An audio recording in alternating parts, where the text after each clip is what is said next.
اگر ہم یاد رکھیں کہ اگر ہم اس قرآن سے ایسی ہی حقیر اور بے حقیقت چیزیں مانگیں گے تو یہی ہمیں ملے گی. اگر ہم اس قرآن سے دنیا کی بادشاہت اور روئے زمین کی حکومت مانگیں گے تو یہ بھی ہمیں ملے گی. اور اگر عرش الہی کے قریب اس کے ذریعے پہنچنا چاہیں گے تو یہ ہمیں وہاں بھی پہنچا دے گا. یہ تو ہمارے ظرف کی بات ہے کہ ہم سمندر سے پانی کی 2 بوندیں مانگتے ہیں جبکہ سمندر تو پورا کے پورا دریا بخشنے کے لیے تیار ہے. حقیقت میں قرآن وہ شے ہے جس سے انسان کبھی سیر ہو ہی نہیں سکتا. دنیا کی باقی کتابیں پڑھنے سے انسان اکتا جاتا ہے، یعنی 1 بار 2 بار سے زیادہ نہیں پڑھ سکتا. لیکن قرآن مجید ایک ایسی کتاب ہے میری بہنوں کہ اسے جتنی دفعہ پڑھتے جائیں گے اس میں سے نئی نئی چیزیں، نئی نئی کھوج، نئی نئی عجائبات اس میں سے نکلتے رہیں گے. یہ ہیروں کی وہ خان نہیں ہے کہ ہیرے نکلنا بند ہو گئے، بلکہ اس میں علم و حکمت کے ہیرے اور ہدایت و حکمت کے وہ موتی اس میں ہیں جو ہمیشہ اس میں سے نکلتے رہیں گے. ضرورت صرف کھودنے کی ہے اور وہ ہدایت جو کامیابی کی منزل پر پہنچا دے، اس کے لیے ہمیں اس میں غور کرنے کی ضرورت ہے. میری عزیز بہنوں، اگر ہم انسان کی پیدائش پہ غور کریں تو ہمیں پتہ چلتا ہے کہ اللہ تعالیٰ نے انسان کو فطرت اسلام پر پیدا کیا ہے اور صحیح اور غلط کی تمیز اس کے اندر رکھ دی ہے. اسی لیے وہ انصاف کو پسند کرتا ہے. اس کو ایک چھوٹی سی مثال سے سمجھیے کہ جیسے ایک چور ہے، وہ چوری کرتا ہے، یا ایک ڈاکو ہے یا لٹیرا ہے، وہ کسی کا مال لوٹتا ہے یا ڈاکہ ڈالتا ہے تو اسے اتنا برا نہیں لگتا. حالانکہ وہ یہ بات اچھی طرح جانتا ہے کہ یہ چیز بری ہے، اس کے باوجود وہ برائی کرتا ہے نا. لیکن اگر اس کے خود کے گھر کوئی چوری کر لے، جب اس کا حق مارا جاتا ہے، جب خود اس کے ساتھ ظلم ہوتا ہے تو وہ جھنجھلا جاتا ہے. اس کا ضمیر پکار اٹھتا ہے کہ مجھے انصاف چاہیے. یعنی انصاف چاہنے کی شے اللہ تعالیٰ نے ہر ایک کے اندر رکھ دی ہے. آج اللہ کی اس سرزمین پر جو فتنہ و فساد رونما ہو رہے ہیں، اس کا ایک سبب یہ بھی ہے کہ مظلوم کو انصاف نہیں ملتا، کیونکہ ظالم کو سزا ہوگی تبھی تو انصاف ملے گا نا. آج جو لوٹ مار، قتل و غارت گری اور زنا بالجبر جیسے واقعات رونما ہو رہے ہیں، تو کیا ان سب کے لیے ہے ایسا قانون دنیا کی کسی کتاب میں کہ جو ایسے جرائم کو روک سکے اور مظلوم کو اس کا حق مل سکے؟ قرآن اس کا جواب دیتا ہے کہ ہے وہ قانون کہ خون کا بدلہ خون ہے، زنا کا بدلہ سنسار ہے، کہ ایسے شخص کو پتھر مار مار کر ہلاک کر دیا جائے اور جو شخص چوری کرے اس کے ہاتھ کاٹ دیے جائے. اور یہ ساری سزائیں کوئی بند کمرے میں نہیں کہ لوگوں کو خبر ہی نہ ہو، بلکہ کھلے عام دی جائے کہ اگر کوئی شخص جرم کا ارادہ رکھتا ہو تو وہ جرم سے بچ جائے اور اچھی طرح جان لے کہ اگر قتل کرے گا تو بدلے میں اسے بھی قتل کر دیا جائے گا، اگر زنا کرے گا تو اسے ہلاک کر دیا جائے گا، اگر چوری کرے گا تو اس کے ہاتھ کاٹ دیے جائیں گے. میری بہنوں، اب بتائیے کہ ہے ایسا قانون دنیا کی کسی کتاب میں جس سے ان ماؤں کے کلیجوں کو ٹھنڈک پہنچ سکے جن کے بیٹے موب لنچنگ کے نام پر قتل کر دیے جاتے ہیں؟ وہ عورتیں جو بیوہ ہو جاتی ہیں، وہ معصوم اور ننھی ننھی بچیاں جن کی عصمتیں لوٹ لی جاتی ہے اور زندگی بھر کے لیے وہ معاشرے کی نظر میں بدنما داغ بن کر رہ جاتی ہے. انہیں اپنے گھر میں ٹھکانہ ملا تو ٹھیک، معاشرے میں رہائش ملی تو ٹھیک، ورنہ ہمیشہ ہمیشہ کے لیے موت کے آغوش میں چلی جاتی ہے. میری عزیز بہنوں، اب اگر انصاف کسی کو مل سکتا ہے تو قرآن ہی سے مل سکتا ہے. اس کے علاوہ ہر وہ منصوبہ، ہر وہ تدبیر بیکار ہے جو انسانوں کے بنائے ہوئے ہیں. امام مالک رحمۃ اللہ علیہ نے کیا ہی خوب کہا تھا کہ یہ وہی چیز ہے، یعنی قرآن اس امت کے آخری لوگوں کی اصلاح کے لیے بھی اتنی ہی ضروری ہے جس سے اس کے پہلے لوگوں کی اصلاح ہوئی تھی. نبی کریم صلی اللہ علیہ وسلم نے فرمایا کہ خبردار رہو، ان قریب ایک بہت بڑا فتنہ سر اٹھائے گا. عرض کیا گیا اس فتنے سے نجات کا ذریعہ کیا ہوگا یا رسول اللہ صلی اللہ علیہ وسلم؟ تو آپ نے فرمایا کہ اللہ کی کتاب، اس میں تم سے پہلے گزرے ہوئے لوگوں کے حالات بھی ہیں اور تمہارے بعد آنے والے لوگوں کی خبر بھی، تمہارے آپس کے معاملات کا فیصلہ بھی ہے. جو کوئی اس کو چھوڑ کر کسی اور بات کو ہدایت کا ذریعہ بنائے گا، اللہ اسے گمراہ کر دے گا. خدا کی مضبوط رسی ہے، جس نے اس قرآن کی بنیاد پر کوئی بات کہی اس نے سچ کہا، جس نے اس قرآن کے مطابق فیصلہ کیا اس نے عدل کیا، جس نے اس قرآن پر عمل کیا اس کا اجر محفوظ ہے، اور جو اس قرآن کی طرف بلائے اس کی ہدایت ہوگی صراط المستقیم کی طرف. تو میری بہنوں، میری عزیز بہنوں، آئیے ہم وہ رنگ اختیار کریں جو رنگ اللہ کو پسند ہے. اور یہ رنگ کون سا ہے؟ یہ رنگ اللہ کا قانون، اللہ کی کتاب کا رنگ ہے.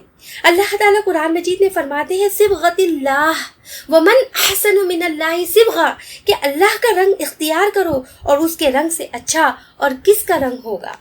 میری عزیز بہنوں، آج دنیا پر نظر ڈالیں، کیسے حالات ہیں، کیا ہو رہا ہے ہمارے آس پاس۔ آج پورا عالم اسلام بلکہ پوری دنیا اللہ کے غضب کی شکار معلوم ہوتی ہے۔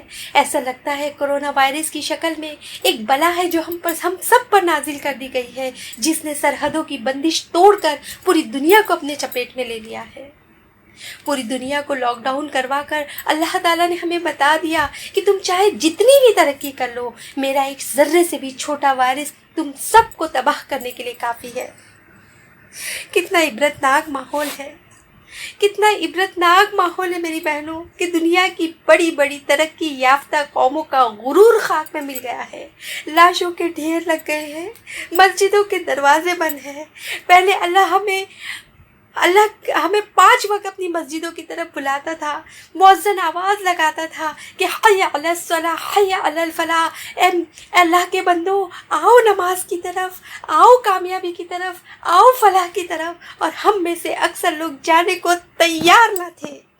اب اگر ہم سب جانا بھی چاہیں تو اس نے اپنی مسجدوں کے دروازے ہم سب پر بند کر دیے ہیں۔ نہ صرف مسجد کے بلکہ اپنے گھر، خانہ کعبہ اور مسجد نبوی کے بھی دروازے بند کر دیے گئے ہیں۔ عمرہ پر پابندی لگا دی گئی ہے، حتیٰ کہ اب تو حج بھی مشکل نظر آ رہا ہے۔ میری بہنیں سوچے، کیا یہ سب محض وبا ہے یا ہمارے رب کی شدید ناراضگی؟ حیرت ہے ابھی بھی مسلمان پر کہ وہ ہوش میں نہیں آ رہا، ابھی بھی اپنے گھر بیٹھ کر ٹی وی ڈراموں، فلموں، گیموں اور انٹرنیٹ پر اپنی نفس پرستی میں ڈوبا ہوا ہے۔ میری عزیز بہنوں، اللہ تعالیٰ کا ایک قاعدہ کلیہ ہے کہ وہ ایسے چھوٹے چھوٹے عذاب اس لیے نہیں بھیجتا کہ وہ لوگوں کو برباد کر دے، انسانی زندگی کو تباہ کر دے، بلکہ اس لیے بھیجتا ہے کہ لوگ ہوش میں آ جائے، اپنی اوقات پہچانے اور اپنے رب سے مدد طلب کرے، اپنے رب کی طرف رجوع کرے۔ آئیے میری بہنوں، اپنے رب کی طرف لوٹ آؤ۔ اس کا وعدہ ہے ان اللہ یغفر الذنوب جميعا، کہ وہ سارے گناہوں کو معاف کر دے گا۔ ہم اس کی طرف پلٹے تو صحیح، رجوع تو کریں۔ اس موقع پر میری بہنیں، آئیے ہم سب توبہ کریں، اجتماعی توبہ۔ ایسے حال میں کہ موت ہمارے سامنے کھڑی ہے، عبرتناک موت، جس کا نہ کوئی جنازہ ہے، نہ نہلانا، نہ دھلانا، نہ کفن۔ انسانوں کو جانوروں کی طرح پلاسٹک میں لپیٹ کر قبروں میں پھینکا جا رہا ہے۔ انسان کی اتنی بڑی تعداد ایسی عبرتناک موت کو تو اس سرزمین میں بھی شاید پہلے کبھی نہ دیکھا ہوگا۔ میری بہنوں، اب تو قرآن کھولو، اب تو دیکھو کہ تمہارا رب تم سے کیا کہنا چاہ رہا ہے۔ الم یعنی للذین آمنوا ان تخشع قلوبہم لذکر اللہ وما نزل من الحق۔ کیا ایمان والو، تمہارے لیے ابھی وہ وقت نہیں آیا ہے کہ ان کے دل اللہ کے ذکر سے پگھل جائیں اور اس کے نازل کردہ حق کے آگے جھکے؟ میری عزیز بہنوں، خدا را کہتے کہ اللہ، اے ہمارے رب، وہ وقت آ گیا ہے، اے ہمارے رب، وہ وقت آ گیا ہے۔ رمضان آنے والا ہے میری بہنوں، آئیے اس مبارک مہینے کو قرآن کا مہینہ بنا دے، اور واقعی یہ قرآن کا مہینہ ہے۔ کچھ اللہ کی بندیوں نے، جماعت اسلامی ہند کی خواتین نے آن لائن دور تفسیر کا انتظام کیا ہے۔ ہم ایک ہال میں بیٹھ کر اجتماعی طور پر قرآن نہیں سمجھ سکتے تو کیا ہوا، اس وقت آن لائن تفسیر میں وقت گزارے، گھر میں اپنے بچوں کے ساتھ، اپنے بال بچوں کو لے کر قرآن سمجھے، اپنے گھر کو، اپنی محفل کو قرآن سے سجا دے۔ میری عزیز بہنیں، مبارک ہے وہ گھڑی جس میں یہ کتاب نازل ہوئی۔ مسلمانوں اٹھو، قرآن کی دعوت کو پھیلاؤ، جہاں بے اما کو عافیت کے راز سمجھاؤ۔ زمانہ آج بھی قرآن ہی سے فیض پائے گا، اندھیرا صاف چھٹ جائے گا، یہ سورج جگمگائے گا۔ وآخر الدعوانا ان الحمد للہ رب العالمین۔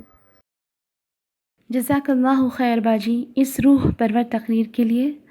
آؤ بہنوں، اس بار ہم عزم کریں کہ اللہ کو راضی کر لیں گے، اس کی کتاب کو مضبوطی سے تھام لیں گے، اپنے تمام گناہوں کی معافی مانگ لیں گے، اس رمضان ہم وقت ہرگز نہ ضائع کریں گے کہ سبحان اللہ، یہ تو گناہوں کی بخشش کا مہینہ ہے، رب کو منانے کا مہینہ ہے۔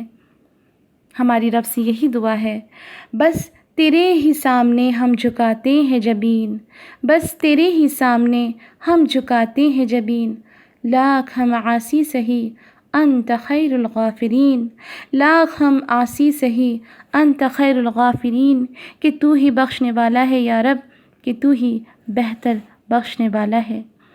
اسی کے ساتھ بہنوں آج کا پروگرام مکمل ہوتا ہے۔ بس آخری ریمائنڈر کے طور پر انشاءاللہ ہم سب 22 اپریل 22 اپریل کو ملیں گے دورہ تفسیر کے لیے۔ اس کا ڈیوریشن ہے صبح 10 سے 12 بجے تک، ہر دن 30 دنوں کے لیے۔